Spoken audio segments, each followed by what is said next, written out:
Day one of Airborne School was honestly really nerve-wracking. So we're gonna skip all the admin stuff that we had to do, you know. The main things that happen and the main equipment, the main things you get issued is an ACH, an Army Combat Helmet / Kevlar, whatever you want to call it. You know, you get your pads to put into it, and there's a certain way that they want you to have the pads, or you get a spot report. And to hit that real quick, so you get 3 spot reports before you get kicked out of Airborne School. Now, if you get 2 spot reports for the same infraction, so like, let's say the sergeant major decided to take my dog tags twice in a run. Boom, that's the same infraction, I'm kicked out of Airborne School. So yeah, so you get spot reports for anything. Falling asleep while you're getting blocks of instruction, so classes. Falling out of a run, not showing up the formation on time, doing something just stupid, you know? Like, you're a soldier, a sailor, an airman, a marine, like, do what you were told to do what you were trained to do, and you won't have no problems. But many people didn't understand that. You know, we had some people who fall out because of the runs and everything, but it's whatever. Like, I don't understand how, like, they did that. Okay, so day one, the reason why I was I had this huge ass, like, I don't know, anxiety was because we had to take the PT test. And the PT test, like, everyone was harping on it. They were like, oh my God, I'm gonna fail the push-ups. I'm gonna get the 41 club. What's the 41 club? The 41 club is this club that everyone has in their head that the Sergeant Airbornes, that's what you call the instructors there, they're going to stop you, well, not stop you, they're going to say you got 41 push-ups. And the funny thing about that is you need 42 to pass, like, that's the bare minimum, just 42 push-ups to pass the Army Physical Fitness test, the push-up part of it at least. So many people were told that was a rumor going around the barracks, and I can't even say if that's true or if that's not true, but all I'm saying is when you get there, do good push-ups. Like, do a good push-up to where, you know, arms extended, break the plane maybe just a little bit. You maybe, you know, hit your chest upon the ground, and then extend back again. Like, don't give them any little reason to say you only got 41 push-ups. And when we did it in this, like, gravel pit, and there was like this plank of wood, just one, and you put your hands on there and you just start knocking them out. Once you hit 42 push-ups, they say, okay, get up. You go to the end of the line and get ready for the sit-up part. If not, if you fail it, they'll be like, all right, go to that line right there, and boom, now you're in a little section where, I don't want to call them failures, but that's pretty much like what they call it. So that was pretty much it. So, you know, we did the push-ups, we did our sit-ups. They stopped you at the number, I think it's 53 for my age. 53, yes. They stopped you there, and I didn't even count. Like, I was just going up and down, and he's like, all right, you're good, go. And then, you know, I wasn't smoked after this. Then we did the 2-mile run, which is on a 1-mile track, and it's just, you know, just go around one time, that's a mile. And man, when I tell you, so I'm a cadet now, I'm not a soldier, well, I'm still a soldier, but I'm not a private first class anymore. And man, there is a lot of people straight out of basic training and AIT, and they could just run. Like, I'm over here chilling. I was like, I'm not about to go hard on this, like, I'm just gonna pass. And I came in at 14 flat, I believe. It was like 14 or 14.05, one of those, I forgot.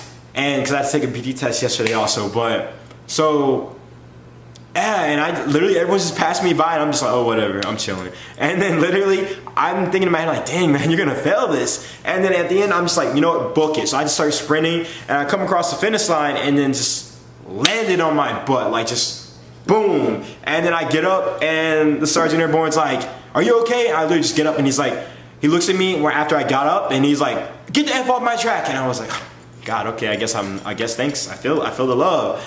And after that, you know, we run back to our graders, you know, you tell them your run time, whatever, yada yada. And honestly, I was jogging, so that means I was getting past up. These people were hitting 12 minutes, like a lot were hitting 12 minutes. I should have probably tried, but you know, I got airborne. So after that, then they move you to the pull-up bar. And it's just huge lines, you know, it's like at least 20 pull-up bars, and they just say, all right, get up, and then they say hang free, and you just hang free, you know, arms extended. And after that, then they say up, and you just hold it, chin up. Don't just hold it in that position. After 20 seconds, then they're like down, and then you get up, and the next person gets there. And there's 2 safeties, you know, to make sure you don't fall. And after that, you run back to the barracks pretty much, and you know, you shower, and we got up at formation was at 0500, I believe. And after that, so fast forward back again, you're in the barracks, and it's about like, what time was it? It was about 7:07, and they said be back on the cables, and that's what they said. They always call it the cables because there's these long cables, 4 cables for a platoon, so 4 squads, so people could line up. And they said be back on the cables by 07:45. So we got about 45 minutes to shower, but there's only 8 showers, and there's literally like 70, 80 people in the barracks. And yeah, so I was always booking it after that, but you had to do 10 pull-ups and 10 push-ups before you could go upstairs. So there's pull-up bars, about 8. You get up on there, boom, boom, boom, knock them out. And we're doing pull-ups, we're not doing this. And then I would knock out my push-ups after, and run upstairs, 8 showers, shower really quickly, go back to my locker. Make sure, I know this is how it was for Bravo Company, make sure you don't leave anything out on your bed when you go down for formation. Like no plugs, no sheets, none of that. Don't leave anything in the laundry room, don't leave nothing. Because I remember they came downstairs and they're like, wow, 740, 850, Alpha 444. So everyone gets a roster number at Airborne School, and officers get an A. So let's say my number is 440, I'm Alpha 440. NCOs, an N, I'm sure you guessed it. Cadets, a C. Everyone else under that, they get a regular number, and this is so they can like easily say your name, and because it's on your helmet, there's one on your front and one on the rear, and then there's one on your bed and your wall locker. So pretty much a lot of people got spot reports because they left stuff out on their bed. They played themselves. They left stuff out on their lockers. They left stuff in the laundry room. Boom, first spot reports are given out just like that. So this is what I'm saying. Day 1 was a breeze. After this, they marched us to chow. So we went to the DFAC, and after that, we got back to, when you leave the DFAC, you have to run back to the cable. So you're double timing, like you really are. And once you get back there, then they form us up again, and then we start pulling out, we march. Now my Sergeant Airbornes were funny, like they just were really chill. This is a lot, for everyone who just like left AIT, Airborne School was about to be a breeze compared to like your training and like how much freedom you had at basic training. So they marched us out, and once we got to like the parking lot, then that's when they were like, the Sergeant Airborne would look at each other and they'd be like, AKA I'm ready, let's do it. And they'd be like, double time, and we double time. So this is the phrase or the cadence that we would always sound off with every time we double time. We would do it for 3 iterations. So it would go airborne, airborne all the way, airborne, airborne every day. We like it here, we love it here, we finally found a home. We like it here, we love it here, we finally found a home, a home, a home, a home away from home. And pretty much nobody got that the first 2 days. But finally we got it, and then on the 3rd time around, then you add the clap part. Airborne, airborne, all the way, boom, etc. So you do that, and after that, then you stop, and then they start sounding off with a cadence. They start calling a cadence, and you call it. So once you get to the training field, the training area, you had your helmet on the whole time. You had your helmet on the way there. You're wearing your helmet a lot, so be ready to wear that helmet. It's going to be your best friend, sadly, for the next 3 weeks. And the first day, we just learned about the T11 parachute. That's the parachute you're going to be jumping with. It weighs 38 pounds.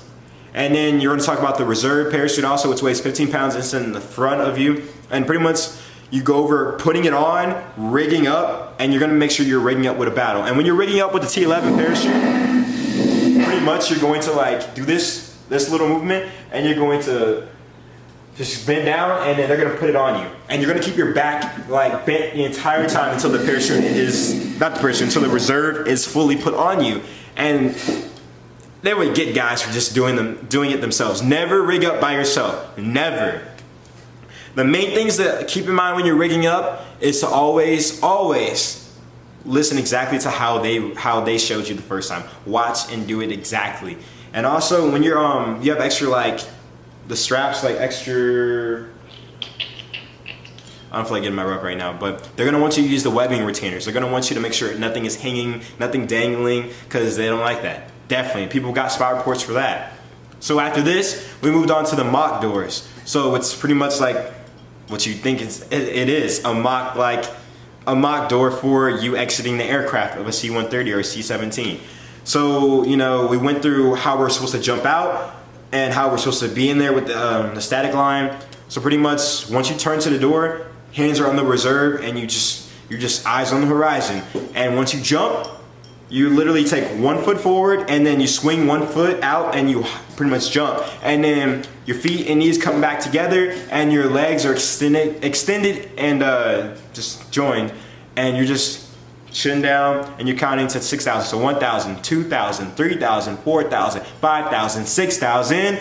Not fast, not fast. Just boom. And once that's over, you do your first point of performance and you look up, gain canopy control, make sure there's no twist, and that was pretty much all we did. So they'd be like, gain canopy control, and then they'd be like, recover, and you recover, and you would just airborne.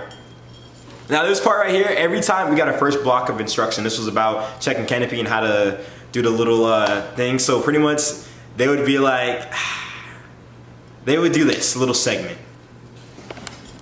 Okay, so this is the first block of instruction, if I remember correctly, that they taught us. So it was this little jingle, or however you say it. Whenever airborne, they're giving you lessons, they would always pretty much stand like this. So it'd be one person giving the instruction, the person saying what's happening, and then a demonstrator. And he'd be like, pay attention to this block of instruction, do not fall asleep or you will get a spot report. And they'd be like, airborne. So whenever I say this is how they would speak. Whenever I say jumpers, hit it, you're going to do this. So pretty much you're going to just have your hand on the reserve, and you're going to pretty much kick 1 foot out and then jump. Feet and knees together, and you'd be like 1,000, 2,000, 3,000, 4,000, 5,000, 6,000, and you're gonna be like, gain canopy control. You know, look around, and then like recover, and you're gonna jump back. Airborne. Literally, they're going to say airborne so many times during this course, you're going to lose your mind in a good way or a bad way. And after that, they'd also, if you were not listening or paying attention, or you were just fooling around or were not doing what they told you to do, they're gonna say, instead of jumpers, hit it, they're gonna say, airborne, check, they're gonna be like, beat your boots. And pretty much beating your boots is just this. Airborne, beat your boots. 1, 2, boom, you know, you're just doing that for 10 times. And then there's another one they would always do whenever you weren't listening, and it'd be like, airborne, check your feet. So they'd be like this. Airborne, check your feet. Airborne, check your feet. And you would check your feet. So that's literally how, that was the first day of Airborne School. And I'm telling you guys, it was honestly a breeze. Just don't fall asleep. Make sure you go to sleep when you get back to the barracks after your first day, because you're really gonna want that sleep, because pretty much every formation is at 05:45. As you can tell, this is gonna go all the way to day 23, I believe, which is when we actually jumped. So if you like this video, follow along, subscribe, like, comment. That being said, we out.